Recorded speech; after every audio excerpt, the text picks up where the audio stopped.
Hello everybody, my name is Samia Mabu and I'm the member of the Global Majority. This podcast is specially designed to highlight the need of the people with deafness, profound deafness, or they have could hear and now have become deaf. So anybody who consider themselves or identify themselves as deaf, this podcast is to highlight the needs, the challenges they face, and how competent the services are. Today's podcast, I'm privileged to have an unpaid carer who's got wider experience of highlighting and raising the awareness around the need. So the question you probably ask thinking at this stage is, why would you have a podcast when somebody is deaf? The idea initially was to have somebody who could do the British Sign Language to make the podcast inclusive. Hence why we need to highlight the need for the resources to be able to do that and make all the podcasts inclusive to the deaf community who use the British Sign Language or the Makaton. Without a delay, I'm going to introduce my very, very special guest, Samra Bibi. Assalamu alaikum. How are you? I'm good, thank you. How are you? I'm very well, thank you. And have you ever done any podcast in the past, or? No, I'll be honest, it's my first one. So. Have you ever been exposed to any of the media, any radio, television? Yes, I've been on Radio Sangam before this. That's about it, to be honest. Thank you so much. So you kind of got an idea of what the media is like. Samra, I've let my viewers know that you are an unpaid carer for somebody who is profoundly deaf and uses the British Sign Language. Is there any other introduction I have missed? Would you like to let our viewers know? So, besides being an unpaid carer, I'm also a qualified occupational therapist, and I'm also a mother as well to a 4-year-old. So yeah, I've got quite a lot I'm juggling with at the same time. Quite a lot of responsibilities. Yeah, you can say that. Perfect. First of all, thank you so much for taking time and taking part in this very, very crucial podcast, because the purpose is to make the podcast inclusive. As you must have heard, podcasts for your academic reasons, for your curriculum based, or any other, the majority of them are for the people who can hear. So the idea is to have somebody doing the British Sign Language and highlight in our podcast how can we raise awareness about other challenges people from the deaf community or people living with the deafness are facing. So if I ask you to highlight top 3 challenges a deaf person faces, what they could be? Obviously one of the kind of challenges is they probably face a lot of judgment as well. So say if they're going somewhere new and that particular place, obviously nobody goes into some place saying, "Oh, look, I'm deaf," or I've got this issue, I've got this disability. Sometimes you can face a lot of judgment prior to that, so it's kind of hard, like it's kind of hard to kind of get the communication going unless that person highlights, "Look, I'm deaf, I can't speak." Because it's a hidden disability. Yeah. So it doesn't always kind of show physically. Then you kind of get a different reaction from the opposite person, and they tend to be a bit more kind of understanding.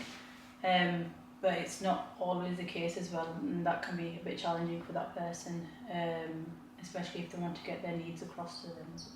So if we just focus on the podcast, for the main reason we're doing the podcast is people are doing all sorts of podcasts to raise awareness. They have a special topic which could be related to our communities.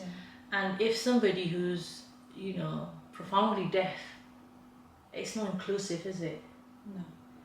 I mean, so my sister-in-law, who I'm a bed carer for her to actually go back and have a look at this or to listen, she wouldn't be able. It's not inclusive for her. She would need something visible. So she'd need to watch back a video with somebody with a sign language kind of interpreter who's actually interpreting what we're discussing now at the moment for her to actually understand what is being said as well. So is your sister-in-law profoundly deaf? Yes, she is. Yeah, and does she use Makaton or British Sign Language? She uses British Sign Language. And how does she go on about in her daily life? So at the moment she does work 1 day a week in a retail store. She's been there for about 10 years.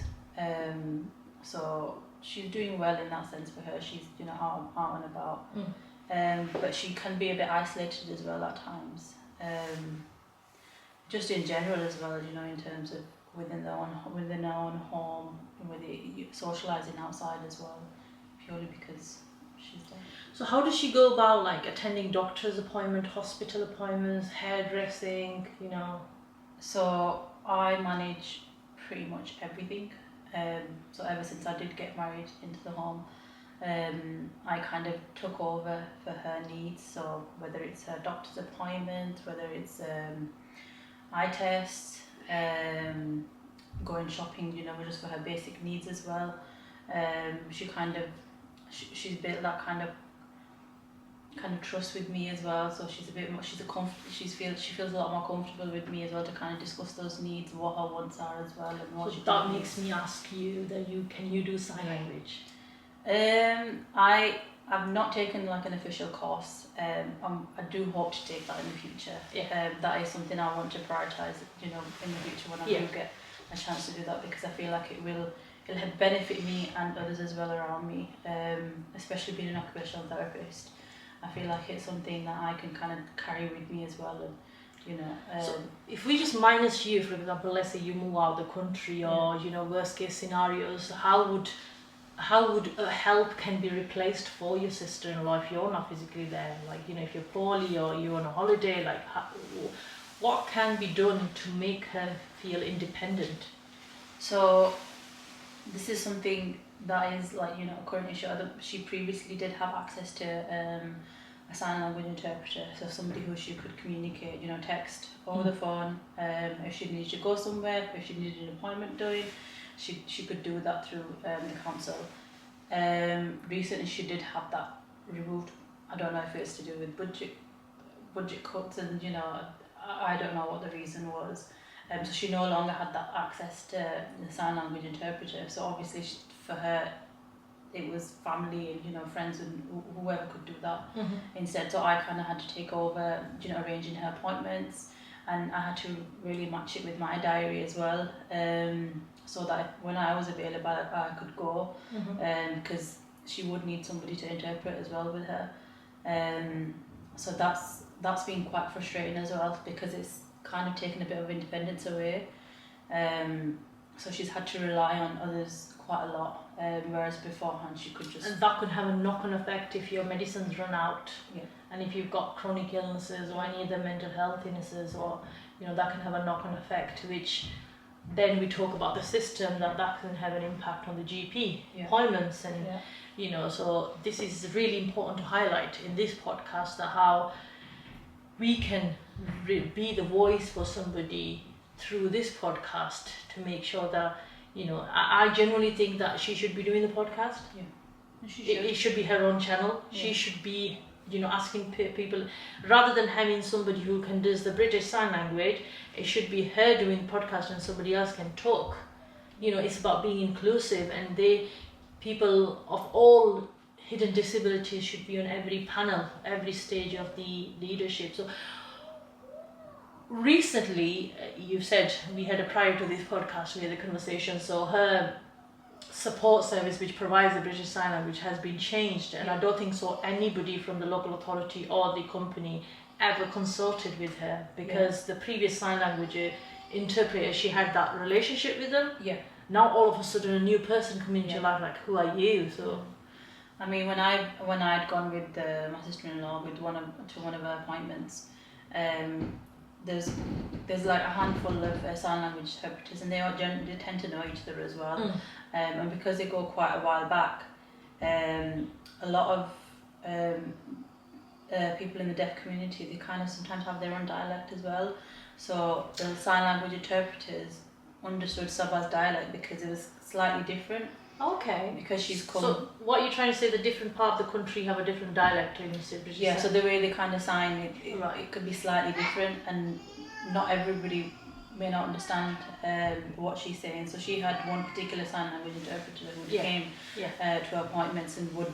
And actually said, I understand what she's saying. Because obviously she's known her previously, and she's kind of got used to her as well. So obviously now that's been taken away, she doesn't know who's gonna come next, or who's gonna come to interpret. And if that sign language interpreter kind of struggles to understand what she's saying, that could be a bit of a barrier as well in terms of her being able to express what her needs are. And also trusting that whatever you're saying, your voice, because an interpreter is an advocate between yourself and a clinical person. So you need to, they need to be reassured, and they need to have that trust that whatever I'm saying, my point is being put across absolutely is exactly how I want to.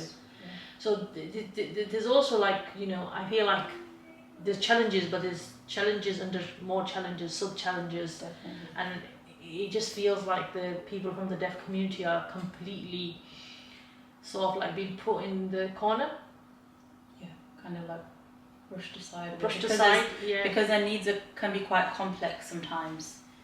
It can be a bit difficult to kind of meet them as well, and not everywhere can meet them. Yeah, if somebody's visibly on a wheelchair, or somebody's out there, ramps kind of out make there, it accessible for them. Absolutely, but people with a hidden disability is much more challenging, like you said, to assess their needs, and especially if there are non-verbal communication, and if it involves another language, which is a complete different language, it's a different challenge. Is there any recreational groups, if there is any groups where deaf people get together in Calderdale where she can go and make friends and socialise? Yes, she has her own kind of group chats as well, where they tend to meet. I don't know how often they meet, but they do kind of arrange visits with the deaf community, kind of go off, maybe if they're going on a hike, going shopping somewhere. So there is that. Does she go though?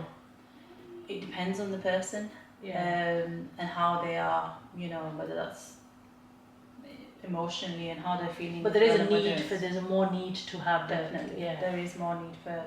I think it should be a bit more often as well, and it should be kind of broader as well. Brilliant. Thank you so much for your time. And I'm sure there's loads more to discuss, and there's loads more to talk about, which we can carry on talking in different episodes, because we don't want to overwhelm our viewers with this information. And we, of course, what we're talking, we need to make sure there's interpreted into British Sign Language. So Samra, thank you so much for your time. And like we said, there are so many challenges, there's so many barriers people with deaf community are facing, which needs to be highlighted. We need to be the voice for the people who don't have the voice, and maybe their voice is in the hands gestures. So that hand gesture called British Sign Language, which is very, very crucial to be put into place or collaborated with these podcasts, so that people can engage, they can watch, they can listen in their own time. Thank you so much. This is Samia Mahboob signing off. See you in the next episode.